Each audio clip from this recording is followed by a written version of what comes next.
Hola, hola a todos, ¿cómo están? Espero que anden bien. Hoy trajimos un invitado especial, Nicolás Borra. Un gusto que estés acá en nuestro canal. Gracias por aceptar la invitación. Espero que andes bien. ¿Cómo estás, Pablo? No, a vos, muchas gracias por la invitación. Bueno, Nico, no, por favor, gracias. Es un gustazo tenerte acá en mi canal.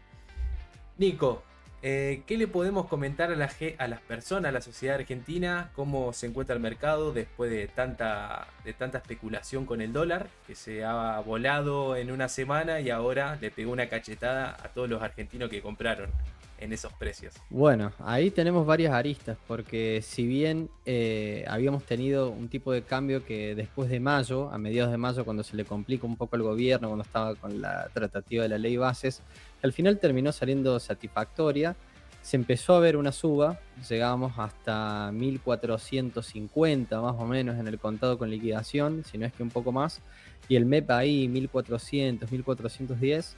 Y rápidamente el gobierno empezó a tirar una batería de medidas que a grandes rasgos es intervenir, ellos le llaman esterilizar los pesos, básicamente pesos excedentes, se venden los dólares para que quede parejo, pero es intervenir a grandes Una leve rasgos. intervención del Estado. Claro, claro, en donde empezamos a ver, ya sea por la expectativa de qué tan fuerte será esa intervención, como también la intervención en sí, una baja del dólar desde los 1400 y monedas hasta hoy estamos rondando los 1270 y pico.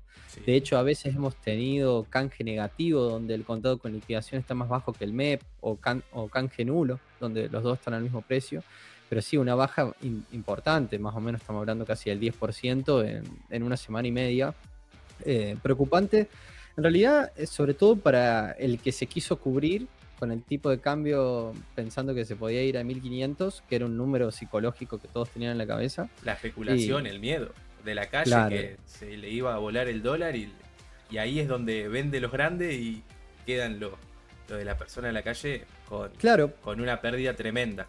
pasa que si vos ves el tipo de cambio, la historia siempre te dice que trata de converger con la inflación. Y si nosotros vemos desde enero hasta hoy, el MEP apenas se ha movido un 27%, más o menos, Sí, versus una inflación que ya está en el 80%. Vos dirías, el tipo de cambio está atrasado, pero la estrategia que está usando el gobierno no se ha usado antes históricamente, que es básicamente bajar el tipo de cambio endógenamente haciendo que haya menos pesos. Si hay menos pesos circulantes, ¿por qué te irías al dólar? No vas a llegar a fin de mes si te vas al dólar. sí, A grandes obviamente. rasgos es eso. Es lo que Ahí, estamos viendo. te hago una consulta. Cuando hablamos de inflación y dólar, ¿crees que el dólar tiene que estar más caro en términos reales?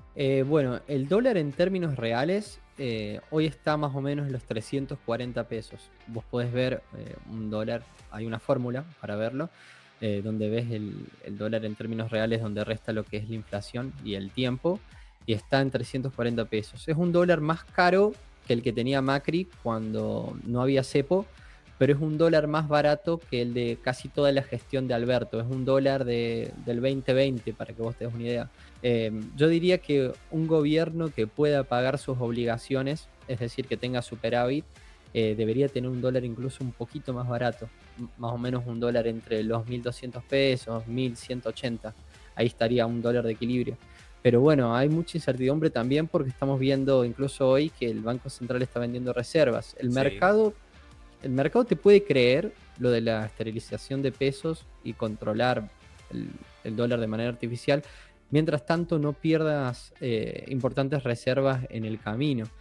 Por eso creo que, por ejemplo, los bopreales están un poco más golpeados porque se pagan de las reservas del Banco Central y en cambio los AILES, como el AILE 30, etcétera, se pagan ahora desde el Tesoro. Entonces, si el Tesoro tiene superávit, pero el Central empieza a perder reservas, los vemos más golpeados los bopreales. Cuando Nico habla de los AL, está hablando del famoso conversión del dólar MEP, el que más se utiliza al 30 o tal vez quede 30. Bueno, esos bonos son los que se utilizan para hacer dólar MEP, los que ustedes conocen dólar financiero. Nico, a ver, si se libera el cepo, vemos que están liberando de a poquito, ¿no? O sea, de a poquito van dándole el incentivo, che, voy a empezar a liberar. Ahora, cuando se libere, ¿qué precio vos estimás a tu criterio que va a ir el dólar? Bueno, primero que todo hay que ver ahora en septiembre cómo converge cuando eliminemos una parte del impuesto país. En la cabeza del gobierno lo que es que si nosotros estamos retirando pesos, significa que el dólar, no el paralelo, no el blue, sino el CCL o el MEP, tendría que converger a lo que sería el oficial. El Bien. oficial hoy ya casi está en 1.000 pesos. O Yo sea, creo que podríamos... Sí, o decime. sea, tendríamos que tener un dólar de 1000 a 1. O sea, 1000 pesos, un dólar. Yo la verdad, Aproximadamente. yo lo veo muy... a mí me suena muy barato. A mí me suena muy barato. Pero podría andar, como te digo, en 1180, 1200, podría ser un dólar de convergencia. El tema es que no sabemos cuándo se va a levantar el cepo. Este número que yo te estoy diciendo es pensando en términos reales a día de hoy. Pero si el cepo vos lo levantás a fin de año, podría ser un dólar de 1500, tranquilamente. ¿Querés que pasemos a hablar un poco de las acciones? Con esta baja del dólar, las acciones también Sí, bajaron sí, como locos. tratamos de no mirarlas a las Sí, acciones no, también. obviamente. Mira, obviamente la baja del tipo de cambio va a tener una repercusión en la evaluación del activo en pesos. ¿Por qué? Porque vos tenés un cálculo que se hace, sobre todo los que tienen ADR, tenés un cálculo de lo que sale el ADR multiplicado por el tipo de cambio. Si el tipo de cambio baja, la expresión en pesos baja. Pero, ¿qué creo yo? Yo creo que en realidad los activos están bajando por otras cosas. Primero, porque había activos muy inflados. Segundo, es una baja correctiva de mercado. Venimos subiendo hace 2 años y medio sin parar. Y tercero, el mercado prevé una recesión que no va a tener una salida en B, sino que puede llegar a tener una salida en J. Es decir, que sea una recesión que dure más meses y que recién el año que viene empecemos a ver una recuperación de la economía, por lo cual las empresas, si van a tener una recesión, van a tener que ajustar y no van a vender lo que vendían antes. Por ende vamos a tener balances más pobres, por así decirlo. Pero aún así, en el mediano plazo, eh, el futuro para las acciones argentinas, esta es oportunidad para llevar estas caídas grandes.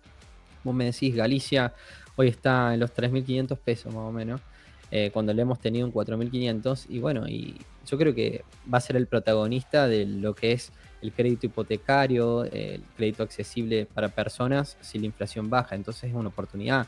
YPF lo mismo. YPF tiene un plan para cuatriplicar lo que es el precio de su acción. Entonces, si lo puedes llevar a un descuento, mucho mejor. Y así con varias, pero hay que ser selectivo. Yo creo que el mercado se está limpiando un poco de, de las acciones que estaban infladas. Yo Sí, creo que, por ejemplo, el panel general no tiene una correlación directa con el panel líder, porque el panel general está atado de mucha volatilidad. Mucha volatilidad porque hay poca liquidez sí.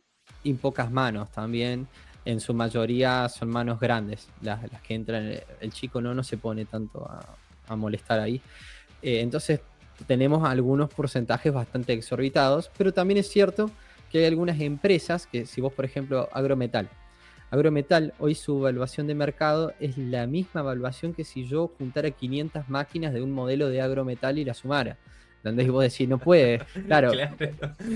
la empresa no puede salir lo mismo que 500 máquinas de un modelo de la que vende, ¿entendés? Entonces tenés Sí. así un montón de empresas, Metrogas, por ejemplo, también. Esa es muy tuitera. Metrogas te metes en Twitter, dice, bueno, compré acá y que sea lo que Dios quiera. Y es que era la más atrasada, si te pones a ver dentro de las energéticas del panel general. El tema es que, bueno, estas últimas semanas cayó un 30%, luego de haber subido mucho también cabe destacar, en el año está positiva. Yéndonos Sí. para el líder. Dima corrigió bastante. Bueno, Vima es un caso particular. Si bien creo que tiene mucho futuro, también creo que van a tener que empezar a ponerle un poco más de infraestructura a Vima.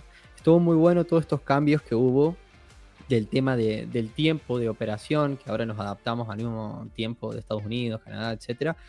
Pero le falta infraestructura. O sea, nosotros, por ejemplo, que lo vemos más inside, lo que es por ahí Matriz o algunas otras plataformas, aún operamos con delay en un montón de Sí, instrumentos. sí. Aparte se cuelga a veces. Se Sí, cuelga. bastante.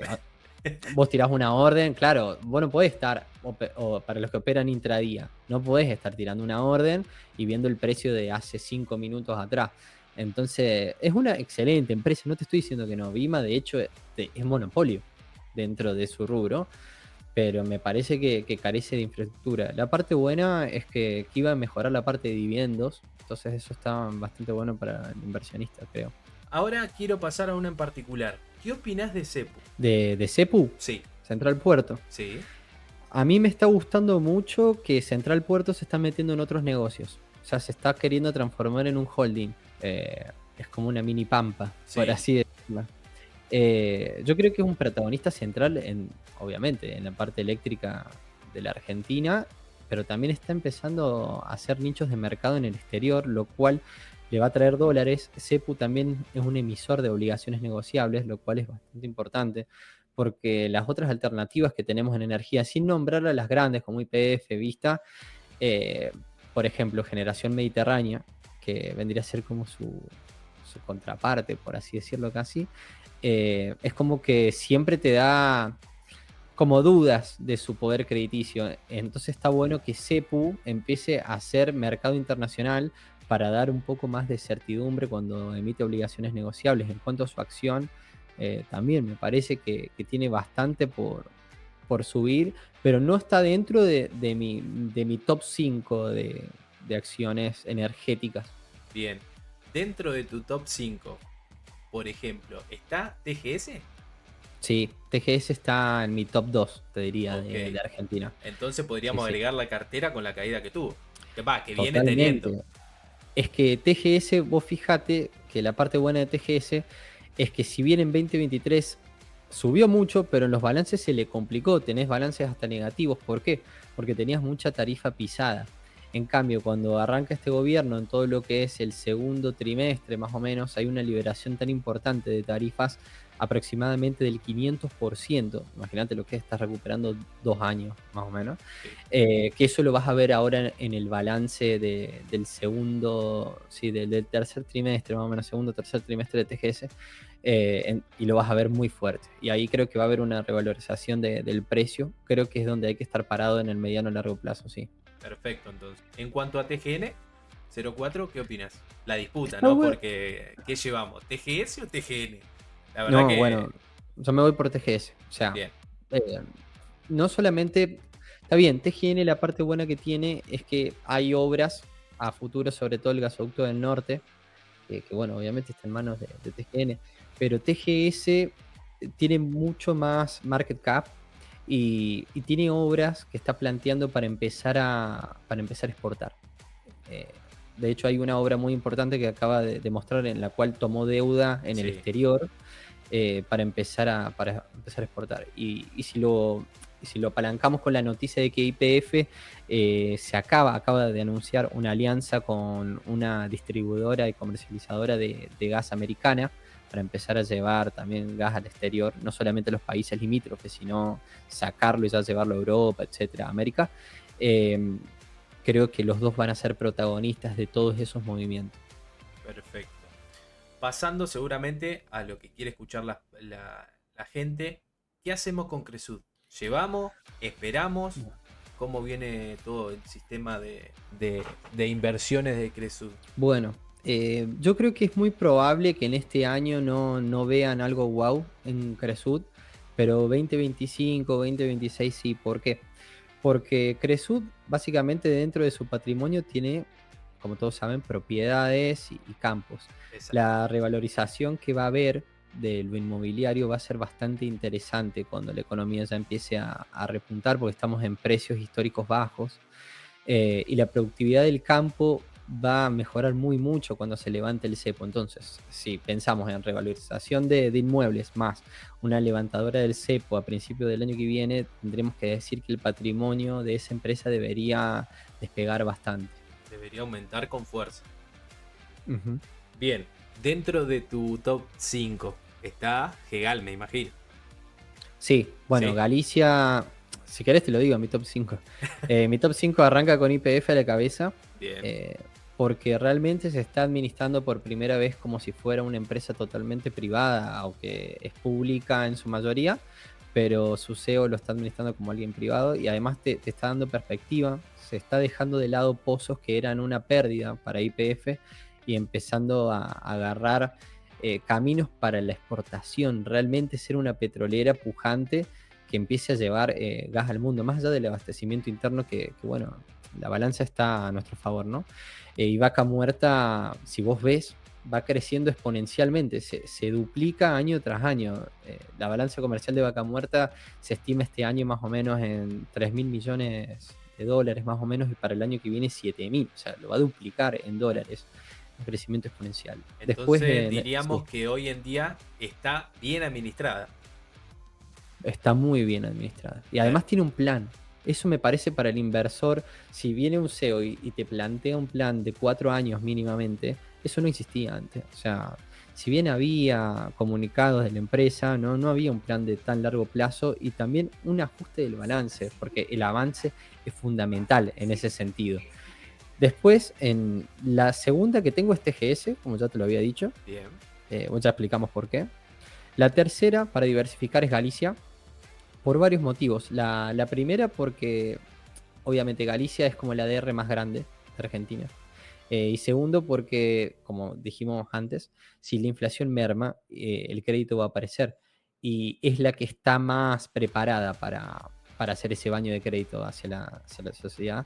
Yo tenía macro, pero macro ahora es una mala palabra. Sí, sí, yo también la tenía. Es más, en una de las carteras que, bueno, vos sabés que por ahí manejo docena en diferentes brokers, tenía macro. Y bueno, hace poquito con todo el quilombo que hubo, que es mala palabra, digo, ¿qué hago? ¿La vendo? ¿No la vendo? Bueno, va en uno, ¿no? Obviamente, va en uno. Yo la verdad no la vendí. O sea, yo cuando veo mi cartera está separada en un 60% energía y transportadoras y un 40% financieras, de las cuales las dos financieras de Galicia y Macro, hablando de mi cartera argentina, ¿verdad? Sí. Lo que estoy haciendo es no agregar Macro, agrego Galicia si tengo que balancear la cartera, pero me parece que es un excelente banco. Además, es un banco que le presta a empresas grandes. Si el Sí, crédito se la verdad que sí. reaviva, tiene buenos vínculos. Está bien, por ahí, no tanto para el retail, o sea, para la persona de a pie, pero para las empresas grandes sí.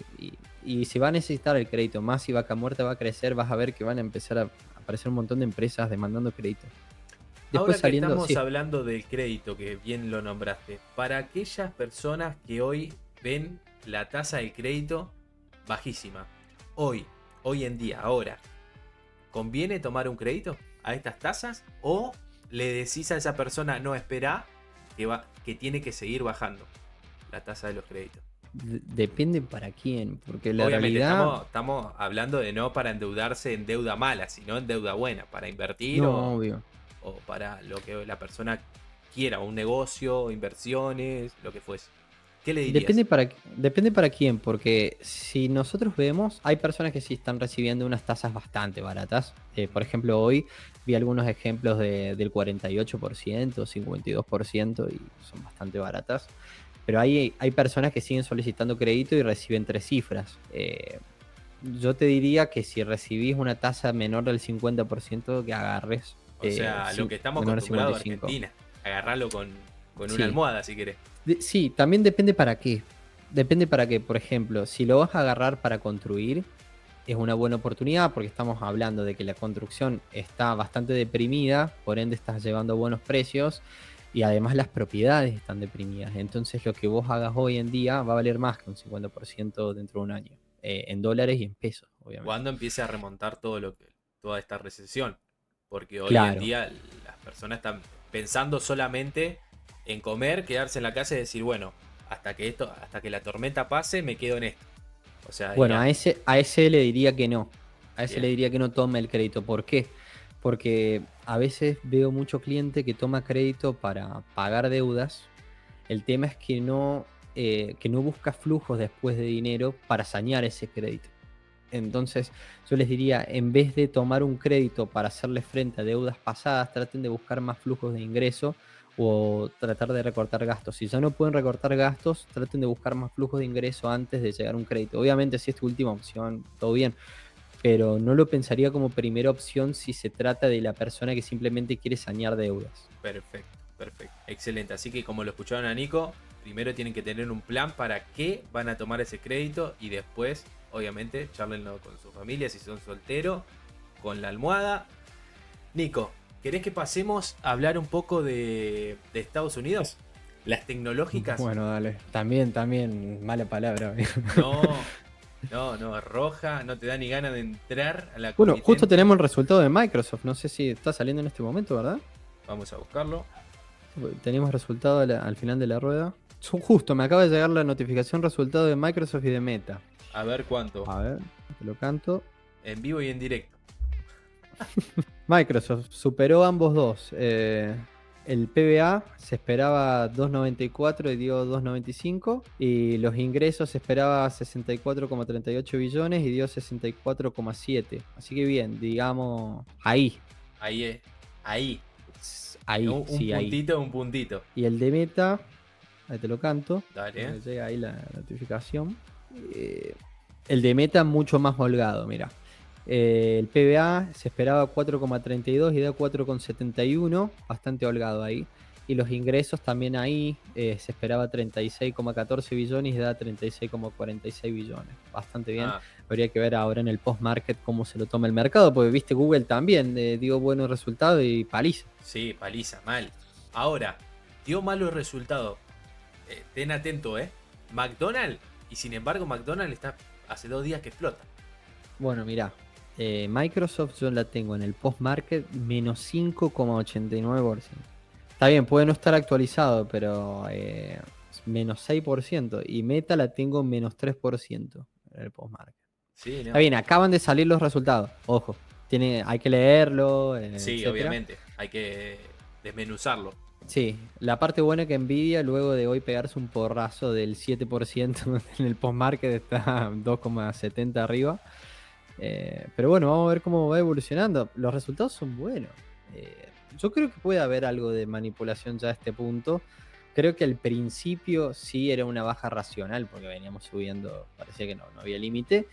Pero ya estas caídas me parece que ya es para empezar a tomar terreno. ¿No, vos decís que no puedes seguir corrigiendo en el mediano Sí, plazo? no, sí, puede seguir corrigiendo tranquilamente. Pero hay que ver el piso. Cuando Sí. vos veas que la acción ya empieza a lateralizar es porque te está diciendo hasta acá estamos. Yo creo que se está saliendo mucho pequeño Y también. no tanto mano fuerte. No tanto mano fuerte. Yo creo que el mano fuerte salió las primeras ruedas esas de sangre que fueron muy bruscas, muy bruscas. Y ya ahora es el pequeño que dice, che, esto no encuentra suelo. Y casualmente cuando te viene eso a la cabeza es que está Sí. por... Quiero pasar a hablar de una empresa que está siendo hablada en todo y dicen, che, la estás viendo, la estás monitoreando y es Disney. ¿Qué pasa con Disney? Después de toda la caída que no sé, viene desde el 2000, no te quiero...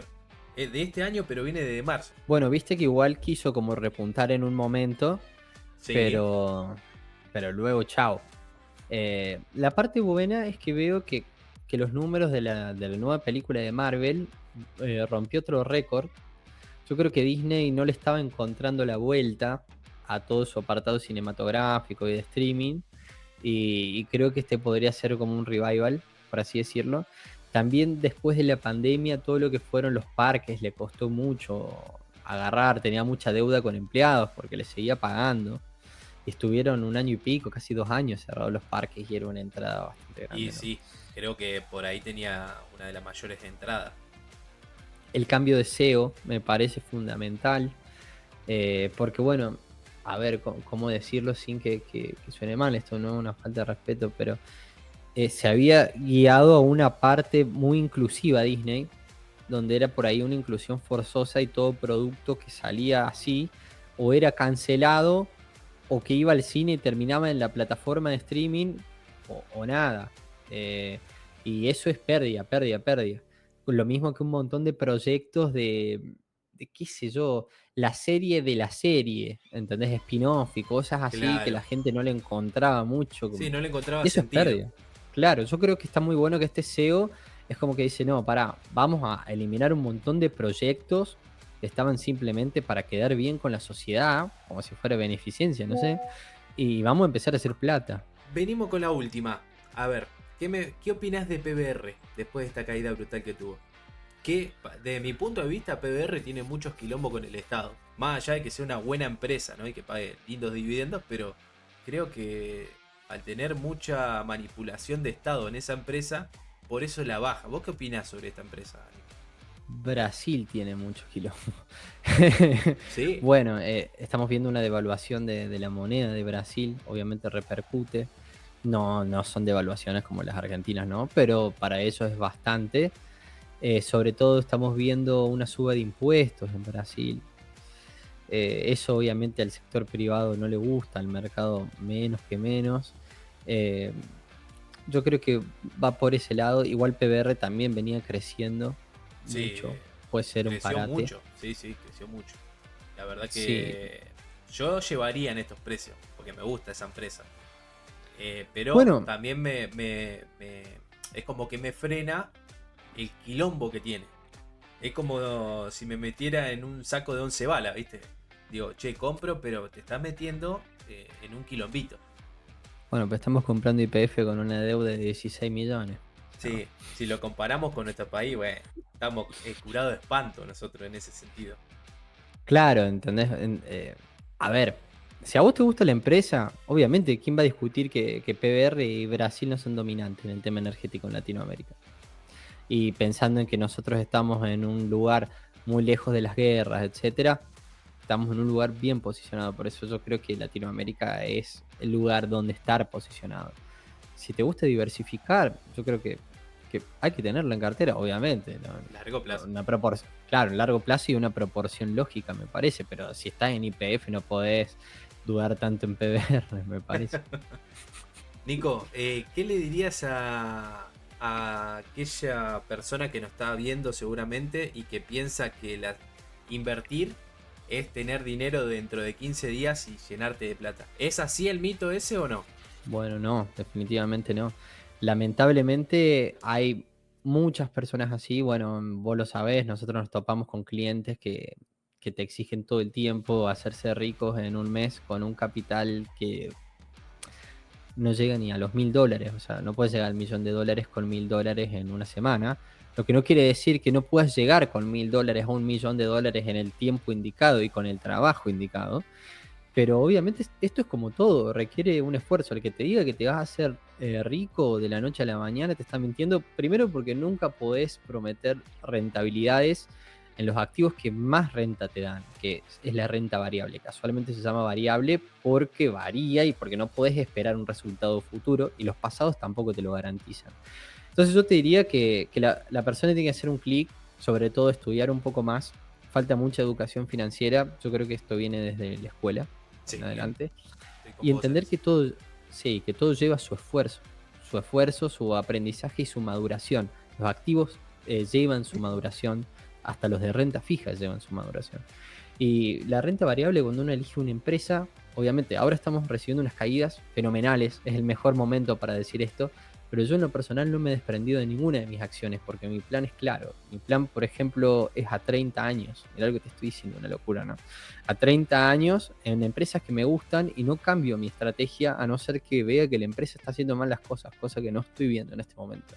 Entonces, ¿qué les diría? Estudien, fórmense y de ahí hagan un muy buen plan de inversión, pero no vayan queriendo hacerse ricos. Todos queremos ser ricos en algún momento, lógicamente, pero ese no tiene que ser el objetivo primordial, sino hacer crecer su capital de una manera inteligente. Exactamente, así como lo dice Nico, y siempre recalcamos en este canal, es que tengan paciencia. Primero tienen que tener un plan que es comprar el valor que ustedes crean que, que esa empresa lo tiene o conozcan el producto. Nombro siempre Coca-Cola porque no hay nadie que no tome Coca, creo. Y bueno, tener el plan y tener paciencia es la clave fundamental para que sus ahorros crezcan. Obviamente, como dice Nico también, dependiendo del instrumento que elijan, tiene diferente madurez. Si invertimos en renta variable, obviamente no sabemos cuánto nos va a dar el mes siguiente ni el año siguiente, pero en el largo plazo sí funciona. Por eso tengan un plan, un time, ¿sí? un tiempo, un horizonte que se calcula entre 5 y 10 años. Nico lo tiene ya sesgado, que es dentro de 30 años. Ustedes pueden tenerlo dentro de 2 o 5 años tal vez. Cada uno verá su estrategia. Pero tengan paciencia.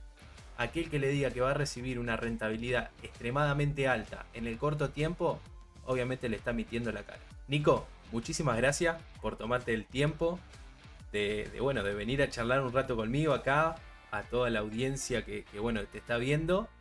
No sé si querés cerrar con algo. No, bueno, respecto a lo que vos decías, hay dos dichos de mercado que yo siempre los llevo presente. Uno, que el mercado paga paciencia, y eso, la vida también es así. La vida paga paciencia en casi todas las cosas.